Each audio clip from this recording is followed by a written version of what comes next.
नमस्ते, राम राम। कैसे हैं आप सभी लोग। मैं उम्मीद करती हूँ आप सब लोग बहुत अच्छे होंगे और मैं भी बहुत अच्छी हूँ।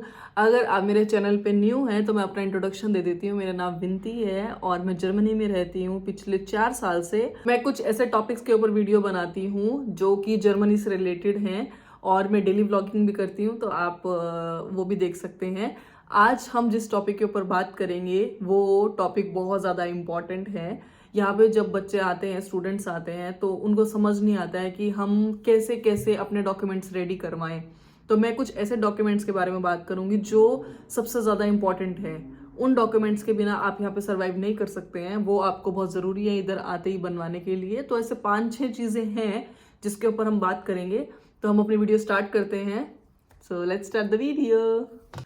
सो फर्स्ट एंड फॉरमोस्ट चीज जो आपको बर्लिन में लैंड होते ही करने, आई मीन जर्मनी में, क्योंकि मैं बर्लिन से हूँ और मैं जितनी भी इंफॉर्मेशन आपको दूंगी वो मैं बर्लिन को मद्देनजर रखते हुए दूंगी, क्योंकि मैं यहाँ पे हूँ। तो जैसे ऑनलाइन अपॉइंटमेंट्स की टाइमिंग या फिर कितने वीक्स लगते हैं किस डॉक्यूमेंट को आने के लिए, तो मैं जो भी रेफरेंस दूंगी वो सब बर्लिन से रिलेटेड दूंगी। दूसरी सिटीज का क्या है वो देखो मैं नहीं बता सकती हूँ, क्योंकि बर्लिन यहाँ की कैपिटल है। तो यहाँ पे जो जो जैसा है टाइमिंग और वो सब, वो मैं आपको उसी के अकॉर्डिंग बताऊंगी।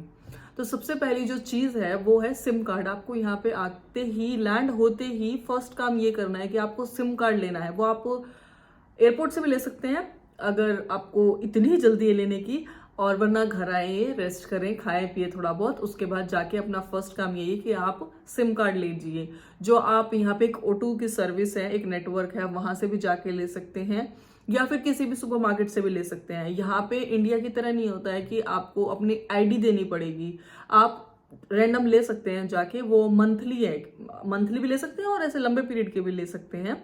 मंथली जैसे आपने 1 मंथ के लिए वो सिमली यूज की, उसको तोड़ा और फेंक दिया।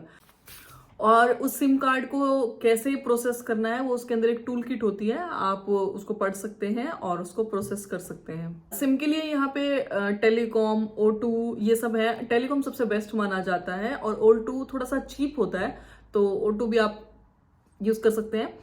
लेकिन ये सिम कार्ड का जो मैं प्रोसेस बता रही हूँ ये मैं आपको टेम्पररी बता रही हूँ। अगर आपको परमानेंट लेना है तो आपके जब सारे डॉक्यूमेंट्स रेडी हो जाएं उसके बाद रिलैक्स होके आप लास्ट में ये काम कर सकते हैं कि अपना कॉन्ट्रैक्ट करवा ले। आपको आते ही सिम कार्ड की इसलिए जरूरत है क्योंकि आपको कॉन्टेक्ट्स करने होंगे कहीं कहीं, और जहां पे भी आप जाएंगे तो आपका फोन नंबर भी उनको चाहिए होगा डॉक्यूमेंट्स के लिए, क्योंकि वो कुछ चीजों में मांगते हैं, तो आपको उसके लिए भी जरूरत होगी। तो सबसे पहली चीज यही है। उसके बाद जो नेक्स्ट चीज है वो है सिटी रजिस्ट्रेशन, यानी कि आपको अपना रजिस्ट्रेशन कराना होता है यहाँ पे आके। फॉर एग्जाम्पल, मैं आपको एग्जाम्पल से समझाती हूँ। अगर आपको अपना बैंक अकाउंट खुलवाना है तो आप अगर वहां पे जाएंगे तो आपकी जो भी बैंक की डिटेल्स होंगी वो आपको पोस्ट कहाँ करेंगे, वो आपके घर के एड्रेस पे ही तो पोस्ट करेंगे। यहाँ पे पोस्ट का सिस्टम है जो मैंने पहले भी बताया आपको।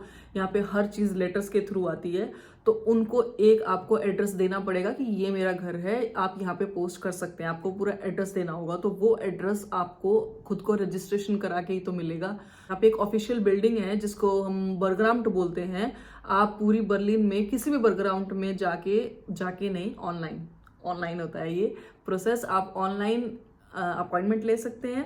वो अपॉइंटमेंट आपको इजीली मिल जाती है, इतना कोई टफ नहीं है। लेकिन फिर भी अगर ना मिले तो आप मॉर्निंग में 7 से 8 के बीच में उठ के आराम से ले सकते हैं, क्योंकि सुबह आप इजीली उसको ट्राई कर सकते हैं और आपको 1-2 दिन के बीच की अपॉइंटमेंट मिल जाएगी।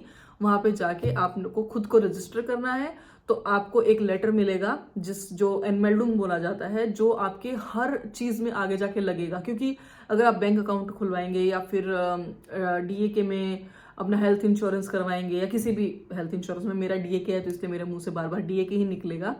तो अगर आपको कुछ भी करवाना है तो आपको वो लेटर देना पड़ेगा, एनमेल्डुंग जिसको बोलते हैं। एनमेल्डुंग जर्मन का वर्ड है, जो इसको सिटी रजिस्ट्रेशन ही बोलते हैं ये एनमेल्डुंग को। तो आपको वो देना पड़ेगा ताकि आपके जो डॉक्यूमेंट्स हैं इंपॉर्टेंट वो सब आपके पोस्ट के थ्रू आपके घर पे आए।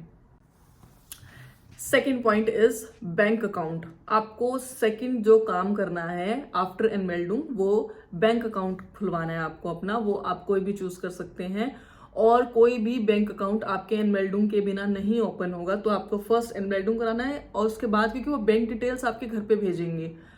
एक यहाँ पे बैंक है डॉयचे बैंक, जो एनमेल्डुंग नहीं मांगता है, बाकी सब बैंक मांगते हैं। तो आप वो भी ट्राई कर सकते हैं। अगर आपके एनमेल्डुंग में कोई ऐसी प्रॉब्लम आ रही है तो आप डॉइचे बैंक में जाके और विदाउट एनमेल्डुंग जो जो आपसे और चीज़ें मांगेंगे, आपका वीज़ा या जो भी मांगते हैं वो आप उनको प्रोवाइड करवा दें। वैसे ज़्यादा कुछ नहीं मांगेंगे क्योंकि उनको भी पता है कि आप स्टार्टिंग में आए हैं तो बैंक अकाउंट ही खुलवा रहे हैं आप, तो ऐसा कुछ मांगते नहीं है। वो पासपोर्ट ही मांगते हैं मेन तो, और आपका एनमेल्डुंग मांगते हैं। अगर कोई स्टूडेंट आता है तो जो उसका ब्लॉक अमाउंट है वो भी तो बैंक अकाउंट में ही आएगा, तो आपका सेकेंड इंपॉर्टेंट स्टेप यही है।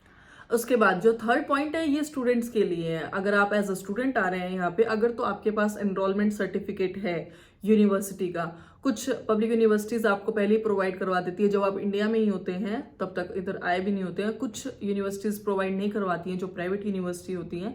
तो आप इधर आके यूनिवर्सिटी में जाके और उनसे अपना एनरोलमेंट सर्टिफिकेट मांग सकते हैं, क्योंकि वो एनरोलमेंट सर्टिफिकेट आपको कुछ जगह जरूरत पड़ेगी, जैसे आपकी जॉब के लिए, आपकी वीजा एक्सटेंशन के लिए, कुछ अपॉइंटमेंट्स के लिए आपको उसकी जरूरत होती है। तो आप अगर स्टूडेंट हैं तो अपना एनरोलमेंट सर्टिफिकेट यूनिवर्सिटी से जाके ले लें। उसके बाद नेक्स्ट पॉइंट आता है हेल्थ इंश्योरेंस।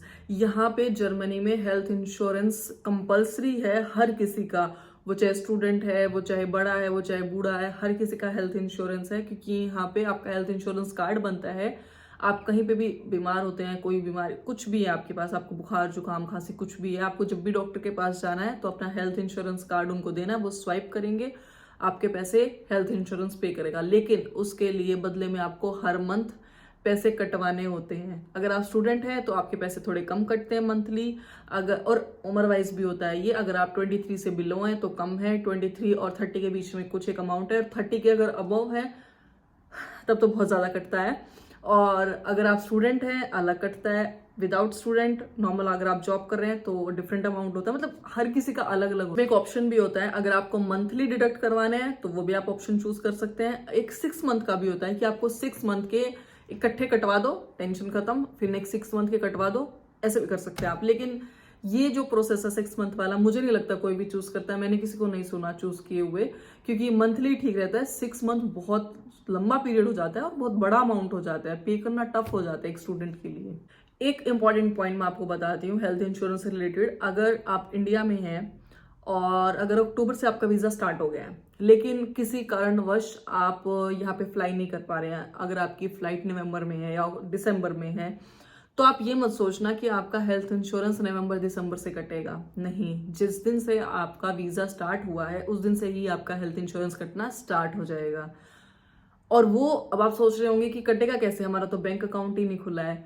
तो वो कटेगा ऐसे, जब जिस दिन भी आप बैंक अकाउंट ओपन करेंगे और जैसे ही आपका ब्लॉक अमाउंट उसमें आएगा, आपका पिछला वो 2 महीने का कलेक्ट हुआ है या 3 महीने का हुआ है या 1 महीने का हुआ है, वो सारा का सारा वहां से कट जाएगा। तो इस चीज के लिए मेंटली प्रिपेयर रहना कि आपका उस दिन से कटना स्टार्ट हो जाएगा। क्योंकि एकदम जब इतना अमाउंट कटता है ना, हार्ट अटैक ही आ जाता है, क्योंकि बहुत बड़ा अमाउंट हो जाता है हेल्थ इंश्योरेंस का। यहाँ पे 2 तरह के हेल्थ इंश्योरेंस होते हैं, एक पब्लिक और एक प्राइवेट। स्टूडेंट्स को सिर्फ पब्लिक मिलता है, उसके अंदर डीए के, टीके और भी बहुत सारे हैं, वो आप अपने अकॉर्डिंग चूज कर सकते हैं, वो आपकी मर्जी है, आपको जिसका भी सही लग रहा है। वो उसका जो आधार होता है चूज करने का वो होता है कि कस्टमर सपोर्ट कैसा है उसका, या फिर ऑफिसेस अवेलेबल कौन आपके एरिया में कौन से अवेलेबल है जो आपको इजी टू रीच हो, आप वो देख सकते हैं कि आपको कौन सा वाला इंश्योरेंस लेना है। और एक चीज, कुछ जैसे टीके और अगर मैं डीए को कंपेयर करूं तो जो कवरेज होता है वो बहुत मिनिमल सा डिफरेंस होता है, ऐसा बहुत बड़ा डिफरेंस नहीं होता इनमें। तो जैसे मैंने डीए के चूज किया था तो मुझे तो ऐसा कुछ डिफरेंस लगा नहीं है कि मेरा कुछ गंदा है या दूसरे वाले का बहुत अच्छा है, तो ऑलमोस्ट सब सेम ही लेवल पे होते हैं, आप कोई भी चूज कर सकते हैं। और जैसे ही आप विजिट करेंगे हेल्थ इंश्योरेंस के ऑफिस को तो वो आपको ये 2 वीक्स का टाइम देते हैं, 2 वीक्स के अंदर आपका कार्ड आ जाएगा। अगर उन 2 वीक से पहले आप बीमार होते हैं, आपको बुखार कुछ भी होता है, उनको विजिट भी कर सकते हैं और कॉल से भी कांटेक्ट कर सकते हैं। तो वो क्या करते हैं, आपके लिए एक डॉक्टर को बुक कर देते हैं और उनको बोल देते हैं कि हमारे पास ये रजिस्टर है, आप इसकी बुकिंग ले सकते हैं। तो आप यानी आपको कैश फ्री जो आपकी ट्रीटमेंट होगा वो आप करवा सकते हैं। वो आपको प्रॉपर अपॉइंटमेंट बुक करवा के देंगे ताकि आपको कोई दिक्कत ना आए, आप जाके अपना इलाज करवा सकें। इन केस आपको कहीं पे भी उस लेटर की जरूरत होती है कि आप इंश्योर्ड हैं हेल्थ इंश्योरेंस से, तो आपको वो ऐप में जाके एक लेटर भी होता है, एक डॉक्यूमेंट होता है, वो आप डाउनलोड कर सकते हैं वहाँ पे। और अगर आपको कहीं जरूरत है तो आप वो डॉक्यूमेंट भी दिखा सकते हैं कि मैं इंश्योर्ड हूँ यहाँ पे। उसके बाद नेक्स्ट टॉपिक आता है कि जो हम ये डॉक्यूमेंट्स बनवाने के लिए इधर उधर घूम रहे हैं, भाग रहे हैं, उसके लिए हमें अगर पब्लिक ट्रांसपोर्ट को यूज कर रहे हैं तो वो किस बेस पे कर रहे हैं। हमारे पास टिकट भी तो होनी चाहिए पब्लिक ट्रांसपोर्ट की, और यहाँ पे अगर आप डे बाय डे टिकट लेंगे तो वो बहुत एक्सपेंसिव होती है, इसलिए आपको मंथली लेनी होती है। एक पास होता है जो हमारे इंडिया में पास बोलते हैं, यहाँ पे कॉन्ट्रैक्ट होता है, आपको ईयरली करवाना है या फिर आपको मंथली टिकट लेनी है। आप एक मंथ की टिकट लीजिए, फिर नेक्स्ट मंथ में फिर लीजिए, ये भी कर सकते हैं आप। यहाँ पे 2 कंपनीज है, बीवीजी और डीबी। आप किसी के भी ऑफिस में जाके विजिट कर सकते हैं और वहां से टिकट ले सकते हैं। स्टूडेंट्स के लिए थोड़ा डिफरेंट होता है कि सेमेस्टर टिकट, अगर आपकी यूनिवर्सिटीज आपको ये ऑफर दे रही है, कुछ कंपनसेशन पे आपको टिकट मिलती है। पब्लिक यूनिवर्सिटीज में ऐसा होता है, लेकिन प्राइवेट यूनिवर्सिटीज में ऐसा नहीं होता है, तो वो आप अपनी यूनिवर्सिटी से पता कर सकते हैं किसकी यूनिवर्सिटी दे रही है, किसकी नहीं दे रही है। बहुत ज़रूरी पार्ट है, अगर आपको बिना टिकट के किसी ने पकड़ लिया और आपका चालान कट गया तो आपको फालतू में एक्स्ट्रा पैसे पे करने पड़ेंगे। तो ये बहुत इंपॉर्टेंट है कि आप आते ही अपना टिकट ले लें। अगर आप टिकट नहीं ले पा रहे हैं तो स्टार्टिंग के 2-3 दिन आप किसी भी ट्राम में या किसी भी बस में या किसी भी उबान में अगर आप ट्रैवल कर रहे हैं तो वहाँ पे मशीन्स होती हैं, आप अपनी डे टिकट ले सकते हैं, 1 दिन की टिकट ले सकते हैं या 1 वीक की भी ले सकते हैं। उसमें पूरा मेंशन होता है, जब आप उसको ओपन करके देखेंगे तो आपको सब समझ आ जाएगा। वो इंग्लिश में भी होता है और डॉइच लैंग्वेज में भी होता है, तो आपको कोई दिक्कत आएगी नहीं। लेकिन मेन ये है कि टिकट लेके ही ट्रैवल करें, क्योंकि स्टार्टिंग में आओगे आप और ये सब चीज़ें फेस करनी पड़ेगी, चालान और ये सब, तो वो बहुत हैक्टिक हो जाता है। एक तरफ डॉक्यूमेंट्स का काम, एक तरफ ये, तो मैं तो आपको यही रिकमेंड करूंगी कि अपना सेफ ही खेलें। तो ये सारे पॉइंट्स थे जिसके ऊपर मुझे बात करनी थी। अब कुछ ऐसी चीज़ों के ऊपर बात करते हैं जो इतने इम्पॉर्टेंट तो नहीं है, लेकिन इम्पॉर्टेंट भी है, लेकिन उसके लिए आपको कुछ ज़्यादा मेहनत नहीं करनी है और हो सकता है करनी भी पड़ जाए, हो सकता है ना भी करने पड़े। तो कुछ ऐसी इंपॉर्टेंट टिप्स हैं, मैं आपसे वो डिस्कस करती हूँ। यहाँ पे एक चीज़ होती है सोशल सिक्योरिटी, जो आपके घर पे ऑटोमेटिकली आती है पोस्ट के थ्रू। तो वो जब आप अपना एनमेल्डुम करवा देंगे, एनमेल्डुम के बाद ही वो डायरेक्ट आपके पास आ जाएगी ऑटोमेटिकली। आपको उसके लिए कोई प्रोसेस फॉलो नहीं करना है, वो अपने आप आती है। सेकंड चीज़ होती है टैक्स आईडी। टैक्स आईडी भी खुद आती है। अगर इन केस किसी की टैक्स आईडी नहीं आ रही है तो आप फाइनेंस जाम्ट, इनका ऑफिस होता है टैक्स ऑफिस, आप वहां पे जाके रिक्वेस्ट कर सकते हैं, तो वो आपको प्रोवाइड करवा देंगे। अगर आपको फॉर एग्जांपल किसी डॉक्यूमेंट में जरूरत है, क्योंकि टैक्स आईडी ना आपको अपने जॉब के लिए जरूरी है। आप जहाँ पे भी जॉब करेंगे आपके डॉक्यूमेंट्स में टैक्स आईडी का बहुत इंपॉर्टेंट रोल है, क्योंकि जब आपकी सैलरी आएगी तो उसके ऊपर जो टैक्स कटेगा तो वो टैक्स आईडी तो आपकी होनी चाहिए। एक चीज़ और, जो स्टूडेंट्स आते हैं यहाँ पे, अगर फॉर एग्जांपल उनके पास 1 साल का वीज़ा है तो वो वीज़ा एक्सपायर होने से पहले आपको अपॉइंटमेंट लेनी होती है।